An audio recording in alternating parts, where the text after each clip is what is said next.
Spine की दिक्कतें कैसे जनरेट होना शुरू हो जाती हैं धीरे धीरे? रूमेटॉइड आर्थराइटिस की वजह से भी बहुत सारे चेंजेस हो जाते हैं। तो स्पाइन में जो दिक्कतें हैं वो ट्रॉमा से होती हैं। तो ये बहुत सारी चीजें हैं, इसके अलावा कुछ अनकॉमन कॉजेज भी हैं, और मेनली ट्रॉमा, ट्यूमर, उसके बाद डिजेनरेटिव डिजीजेज और इन्फेक्शन, ये मेन कॉजेज हैं। नमस्कार, नेशनल खबर देख रहे हैं आप और मैं प्रज्ञा झा। रीढ़ की हड्डी एक ऐसी हड्डी जो आपके शरीर के पूरे ढांचे को खड़ा करने में मदद करती है। अगर ये हड्डी खराब हो या फिर इसमें किसी भी तरीके की दिक्कत हो तो आपका शरीर कुछ भी कर पाने के लायक नहीं रहता। ना आप बैठ सकते हैं, ना आप चल सकते हैं, जो डेली की एक्टिविटीज है वो सारी चीजें नहीं कर सकते हैं। तो ये स्पाइन सर्जरी जो आज हमारे देश में जिसकी बातें हो रही हैं, ये है क्या, कैसे की जाती है? इससे पहले हम ब्रेन सर्जरी के बारे में बात कर चुके हैं। आपके जो सवाल होंगे वो हम जरूर पूछेंगे, लेकिन फिलहाल हम बात करते हैं स्पाइन सर्जरी के बारे में। अभी हमारे साथ मौजूद होंगे HOD of neuro surgery department doctor Rahul Gupta. Sir, आपको बहुत स्वागत है। नमस्कार। नमस्कार। और जैसे कि हमने स्पाइन के बारे में बात की, एक ऐसी हड्डी जो हमारे पूरे बॉडी के ढांचे को खड़ा करती है, और इसमें ही कोई दिक्कत आ जाए तो इंसान व्हील चेयर पे भी बैठ पाने के लायक नहीं बचता है। तो इसकी सर्जरी कैसे की जाती है? तो स्पाइन की सर्जरी जो है वो बेसिकली काफी कॉम्प्लिकेटेड है, और इसमें आज से 15-20 साल तक सिर्फ पहले एक ही सर्जरी होती थी कि हम उसमें पीछे से जाके हड्डी हटा देते थे, जो कि सर्जरी कामयाब नहीं मानी जा सकती।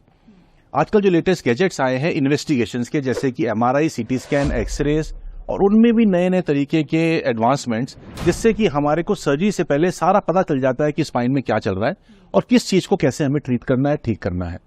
तो जो डायग्नोस्टिक्स है उसका एक बहुत इंपॉर्टेंट रोल है एक स्पाइन सर्जरी को सक्सेसफुल बनाने के लिए। उसके बाद हम पेशेंट को असेस करवाते हैं अपनी एनेस्थीसिया टीम से कि क्या वो पेशेंट उस सर्जरी के लिए कामयाब है या नहीं है। 50% से ज्यादा स्पाइन सर्जरी उन लोगों को जरूरत पड़ती है जिनकी उम्र 60 साल से ज्यादा है, तो उनकी ओवरऑल फिटनेस भी हमें देखना बहुत जरूरी है। उनका कार्डियक स्टेटस क्या है, उनका लंग्स कैसा है, और उनके हाथों पैरों में और शरीर में क्या क्या परेशानी है। एक बार हमारा असेसमेंट कंप्लीट हो जाता है तो हम पेशेंट को हम अपने प्लानिंग करते हैं कि कैसे क्या सर्जरी करनी है, और ऑपरेशन थिएटर में हम शिफ्ट करते हैं। ठीक, तो ये हमारा प्रिपरेशन रहता है। अच्छा, तो जैसे ऑपरेशन थिएटर में कोई गया तो पूरा जो सर्जरी का पार्ट होता है वो किस तरीके से किया जाता है? कैसे आप देखते हैं कि स्पाइन में किस जगह प्रॉब्लम है, कैसे सारी चीजें होती है? सो इसमें हमारा ऑपरेशन थिएटर का जो सीन होता है वो, उसमें एक स्पेशल स्पाइन टेबल होती है जिसमें कि हम पेशेंट की स्पेशल पोजीशन बना सकते हैं, तो उससे हमारे को काफी फायदा होता है। उसके बाद हमारे पास technicians, staff nurses trained spine surgery के लिए वो होते हैं। हमारे एनेस्थेटिस्ट जो है वो स्पाइन सर्जरी के लिए ट्रेंड होते हैं, तो दे आर न्यूरो एनेस्थेटिस्ट। उसके अलावा हमारे असिस्टेंट्स होते हैं जो कि हमारे साथ काम कर चुके होते हैं, और उनको स्पाइन सर्जरी के बारे में पूरा आइडिया होता है, क्योंकि इसमें पेशेंट की पोजीशन, पेशेंट का एनेस्थीसिया बहुत इंपॉर्टेंट है। कई बार पेशेंट उल्टा लेटा है, कई बार सीधा लेटा है, कई बार उसको फ्लेक्स करना है, कई बार कमर को थोड़ा टेढ़ा करना है, तो वो सारी चीजें बहुत इंपॉर्टेंट है हमारे को एक सक्सेसफुल स्पाइन सर्जरी करने के लिए। तो उसके बाद कई बार हम लोग न्यूरो नेविगेशन का इस्तेमाल करते हैं। तो पहले हम CT स्कैन कराते हैं और ऑपरेशन थिएटर के अंदर न्यूरो नेविगेशन वाली मशीन लगा के हड्डी पे, और फिर उससे नेविगेशन करते हैं। तो उससे हमारे को दो एडवांटेज होता है कि हमारे को प्रिसीजन बढ़ जाता है कि हमें किस जगह स्क्रू डालना है, किस जगह हमें लीजन को डिटेक्ट करना है और निकालना है। और दूसरा होता है कि इससे ब्लड लॉस कम होता है और रेडिएशन भी कम हो जाती है, तो हमें बार बार पेशेंट को रेडिएशन या एक्सरे से एक्सपोज करने की जरूरत नहीं पड़ती। हम न्यूरो नेविगेशन का इस्तेमाल कर सकते हैं। फिर इसके बाद हम पेशेंट को एक बार पोजीशन बना देते हैं, हम क्लीनिंग ड्रिपिंग करते हैं, प्रॉपर एनेस्थेटाइज, पूरे स्टेराइल तरीके से हम आगे प्रोसीड करते हैं। अच्छा, जैसे मतलब हम बात कर रहे हैं कि स्पाइन के बारे में, अभी आपसे ब्रेन के बारे में भी चर्चा कर चुके हैं। आपने एंडोस्कोपिक और माइक्रोस्कोपिक का जो है जिक्र किया था, तो ये इन दोनों में क्या डिफरेंस है? तो बीइंग अ न्यूरोसर्जन हम लोग सारी सर्जरी स्पाइन की जो है, चाहे किसी भी लेवल पे हो, हम उसमें माइक्रोस्कोप का जरूर इस्तेमाल करते हैं। उस माइक्रोस्कोप से इतनी मैग्निफिकेशन हो जाती है कि हमें छोटे छोटे टिश्यू भी बड़े बड़े दिखाई देते हैं। उससे हमारा प्रिसीजन और सेफ्टी कई गुना बढ़ जाता है। तो मैं ये मानता हूं कि किसी भी स्पाइन सर्जरी के लिए माइक्रोस्कोप, इंट्रा ऑपरेटिव माइक्रोस्कोप का होना अनिवार्य है, जरूरी है, उसके बिना नहीं करनी चाहिए। तो स्पाइन सर्जरी के लिए एक माइक्रोस्कोप का होना जरूरी है। पिछले कुछ सालों से एंडोस्कोप का भी बहुत चलन हो गया है। तो जहां पर सिंपल डिस्क की तकलीफ है, एक तरफ डिस्क निकल रहा है या फिर सिर्फ पीछे से दबाव है, तो उस केस में हम एंडोस्कोप इस्तेमाल करके छोटे इंसिजन से उन डिस्क को निकाल सकते हैं, पीछे से पोस्टीरियर डिकम्प्रेशन कर सकते हैं, या और भी जो छोटे मोटे प्रोसीजर है वो कर सकते हैं। एंडोस्कोप उसके लिए काफी सेफ है और करा जा सकता है। लेकिन हम एंडोस्कोप के इंस्ट्रूमेंट से बिना एंडोस्कोप डाले माइक्रोस्कोप से भी वो सर्जरी हम कर सकते हैं। तो इसलिए बहुत मेजर डिफरेंस नहीं पड़ता, लेकिन मेरा ये कहना है कि सिवाय नेकेड आई के अगर हम एंडोस्कोप या माइक्रोस्कोप दोनों में से कुछ भी यूज करें तो उससे हमारे को बहुत बेनिफिट मिलता है। अच्छा सर, सवाल जब हम स्पाइन सर्जरी के बारे में कर ही रहे हैं तो ये भी आप बता सकते हैं कि स्पाइन की दिक्कतें कैसे जनरेट होना शुरू हो जाती हैं धीरे धीरे? तो स्पाइन में जो दिक्कतें हैं वो ट्रॉमा से होती है, चोट लगता है, कोई फ्रैक्चर हो जाता है या डिस्क निकल जाती है बाहर, कई बार इन्फेक्शन हो जाता है, जैसे ट्यूबरक्लोसिस इंडिया में काफी कॉमन है। डीजेनरेटिव डिजीजेस यानी एजिंग के साथ जो डिजीजेज होती हैं, आपके डिस्क की प्रॉब्लम है, हड्डी टेढ़ी हो रही है, आपके लिगामेंट्स वीक हो गए हैं, आपकी और कोई उससे रिलेटेड कोई प्रॉब्लम है, नसों में दबाव आ रहा है, वो डीजेनरेटिव डिजीज है। ट्यूमर, कैंसर्स, ये भी काफी कॉमन है। बिनाइन ट्यूमर्स भी होते हैं, इंट्रा कॉर्ड के अंदर ट्यूमर्स जैसे कि इंट्रामेडुलरी ट्यूमर्स कहते हैं, वो भी हो सकते हैं। तो बहुत सारे ट्यूमर्स हैं। इसके अलावा रूमेटॉइड आर्थराइटिस की वजह से भी बहुत सारे चेंजेस हो जाते हैं। एंगलाइन स्पॉन्डिलाइटिस है, रूमेटॉइड आर्थराइटिस है, उसमें फ्रैक्चर भी हो सकता है, उसमें धीरे धीरे नसों में दबाव आ सकता है। तो ये बहुत सारी चीजें हैं। इसके अलावा कुछ अनकॉमन कॉजेज भी हैं, पर मेनली ट्रॉमा, ट्यूमर, उसके बाद डीजेनरेटिव डिजीजेज और इन्फेक्शन, ये मेन कॉजेज हैं। अच्छा, जैसे एक चीज ये आती है कि हमारी स्पाइन जो है वो गर्दन से होते हुए बैक नीचे तक जाती है। लंबर, थोरैक्स और गर्दन की जो हड्डियां हैं L4, L5 जैसे हम सुनते हैं, तो इनमें क्या डिफरेंस है और इनमें अलग अलग तरीके से आप इलाज करते हैं? तो जब हम बात करते हैं सर्वाइकल स्पाइन की, तो सर्वाइकल स्पाइन में मोस्ट कॉमन जो प्रॉब्लम देखने को मिलती है सर्वाइकल डिस्क की प्रॉब्लम होती है, या फिर डीजेनरेटिव डिजीज की वजह से स्पाइनल कैनाल जो है नैरो हो जाती है, नसों में दबाव हो जाता है। सर्वाइकल में आगे से सर्जरी करना काफी आसान होता है, नेचुरल पैसेज से अंदर जाते हैं, कोई भी टिश्यू कट नहीं करना पड़ता, छोटा सा स्किन में इंसिजन आता है और 90% पैथोलॉजी हम आगे से डील कर सकते हैं। तो आगे से सर्जरी करना काफी सेफ है, पर उसके लिए operating microscope, high speed drill की बहुत जरूरत पड़ती है, उसके बिना वो सर्जरी नहीं करी जा सकती। तो ये किसी बड़े सेंटर में जहां सारे गैजेट्स अवेलेबल वहीं पर होती है। इसके अलावा कुछ एक प्रॉब्लम्स होती हैं जो कि हमें पीछे से टैकल करनी पड़ती है, यानी कि मल्टीपल लेवल में इन्वॉल्वमेंट है, या फिर ऊपर सबसे ऊपर सीवीजे में क्रेनियो वर्टिब्रल जंक्शन में प्रॉब्लम है, तो उसमें हमें पीछे से जाना पड़ता है। उसमें भी हमें सारे गैजेट्स चाहिए, हाई स्पीड ड्रिल चाहिए, माइक्रोस्कोप चाहिए, और उसके अलावा जो इंस्ट्रूमेंट्स हैं उसको एक्सपोज करने के वो सारे स्पेशलाइज इंस्ट्रूमेंट्स हमारे को चाहिए। प्लस हम काफी बार इसमें इम्प्लांट लगाते हैं, स्क्रू और प्लेट लगाते हैं, तो वो भी हमारे को चाहिए। जब हम थोरैक्स की बात करते हैं तो थोरैक्स में आगे रिब के जो हार्ट होता है, लंग्स होते हैं, तो ज्यादातर सर्जरी हम पीछे से करते हैं। आगे से हम कभी कभी करते हैं जब हमारे को सारी पैथोलॉजी आगे हो और हमें आगे से करना पड़े, तो उसमें कई बार हम लोग सीटीवीएस सर्जन के साथ मिलकर थोरैकोस्कोपिक सर्जरी भी कर लेते हैं, जिसमें कि अगर आगे की हड्डी का फ्रैक्चर है या गली हुई है टीबी की वजह से या कोई ट्यूमर है तो आगे से भी जा सकते हैं। वरना थोरैक्स स्पाइन में जो धड़ वाला एरिया है उसमें ज्यादातर सर्जरी पीछे से होती है। ट्रॉमा हो गया, ट्यूमर हो गया, डीजेनरेटिव डिजीज हो गई, तो वो सारा पीछे से कर लेते हैं। फिर हम पहुंचते सबसे नीचे वाले हिस्से की, जो कि लंबर स्पाइन है, जिसमें सबसे ज्यादा पैथोलॉजीज होती है, क्योंकि उसको हमारा वेट बेरिंग एरिया होता है। उसमें डिस्क की प्रॉब्लम हो सकती है, हड्डी का फ्रैक्चर हो सकता है, हड्डी मुड़ सकती है, टेढ़ी हो सकती है, लिगामेंट्स की प्रॉब्लम है, या नसों में वैसे ही दबाव है, हाइपरट्रॉफी हो गई लिगामेंट्स की, उसमें भी आजकल 90% सर्जरीज साइड से या पीछे से ही होती है। कुछ स्पेशलाइज सर्जन जो है वो आगे से भी सर्जरी करते हैं, जिसकी की बहुत लिमिटेड इंडिकेशंस है, अदरवाइज पीछे से ही सारा काम हो जाता है।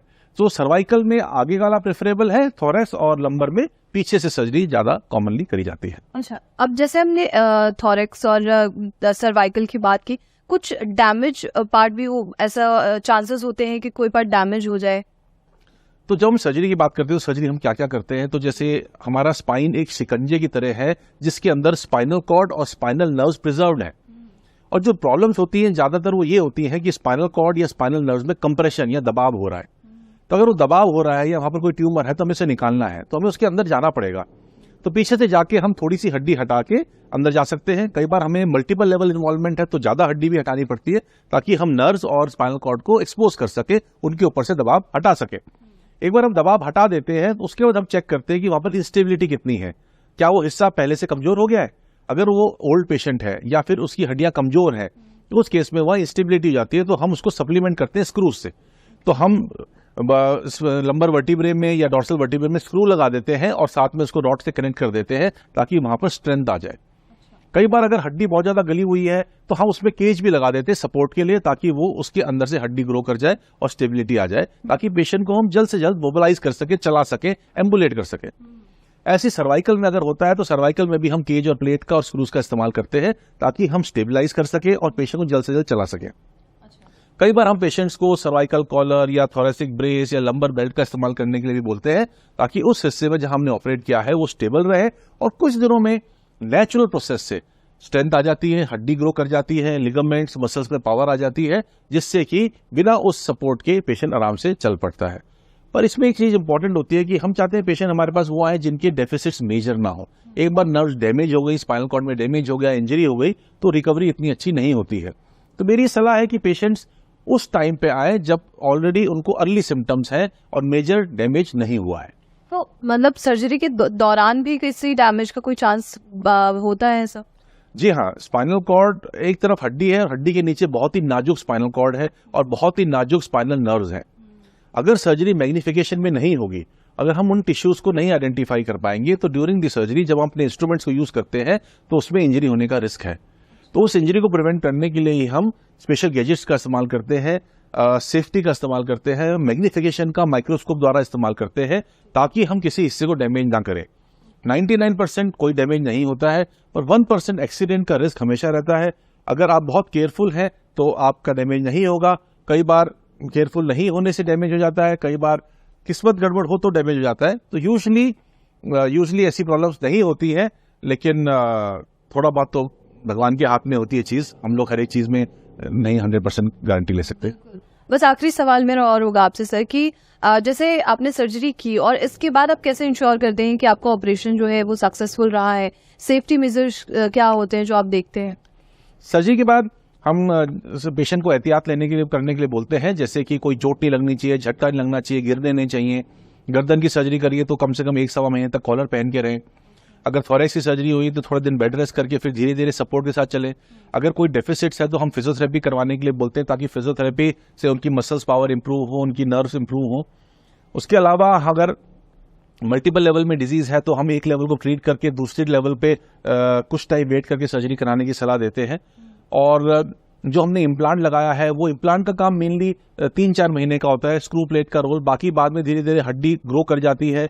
अगर कोई इन्फेक्शन है तो हम जो मेडिसिन है वो पेशेंट को बोलते हैं रेगुलरली खाए, ताकि वो इन्फेक्शन वाला पार्ट भी ट्रीट हो, ताकि अपने आप जो नेचुरल हीलिंग प्रोसेस है बॉडी का वो वहां पर आए और पेशेंट को ठीक करे। जो पेशेंट को हम रेगुलरली फॉलोअप पे बुलाते हैं, कुछ पेशेंट को हम लंबा बेड रेस्ट एडवाइस करते हैं, तो उसमें हम ये बोलते हैं या तो टेली कंसल्टेशन से हमसे सलाह कर ले या फिर उनका सिर्फ अटेंडेंट आ जाए, पेशेंट को आने की जरूरत नहीं है। क्योंकि अगर हम चाहते हैं कि पेशेंट बेड रेस्ट करे तो वो अस्पताल भी उसको नहीं आना है। तो सारे प्रिकॉशन देना जरूरी है। तो एटलीस्ट 3 से 6 महीने पेशेंट या उसके अटेंडेंट को हमारे टच में रेगुलरली रहना है। जैसे जैसे हम उनको सलाह दे रहे हैं, हिदायतें दे रहे हैं, उसको फॉलो करना है। इसके अलावा फिजियोथेरेपिस्ट से भी अगर कॉन्टैक्ट करने की जरूरत है तो वो करना है, और प्लस उनको जो दवाइयां बताई हैं वो टाइम पर लेना है। क्योंकि स्पाइन सर्जरी में अगर एक मेजर प्रॉब्लम हो जाती है तो कई बार लंबे टाइम तक पेन रहता है और रिकवरी नहीं हो पाती। तो इसलिए वो सारे प्रिकॉशंस आगे भी लेना बहुत जरूरी है। Thank you so much doctor Rahul, आपका हमारे साथ जुड़ने के लिए। नमस्कार, थैंक यू। तो स्पाइन प्रॉब्लम से जुड़ी हुई अगर आपको भी कोई दिक्कत है तो प्लीज़ आप हमें कमेंट बॉक्स में लिखिए अगर आपके मन में कोई सवाल है तो। और ऐसे तमाम खबरों के लिए आप नेशनल खबर के साथ बने रहिए।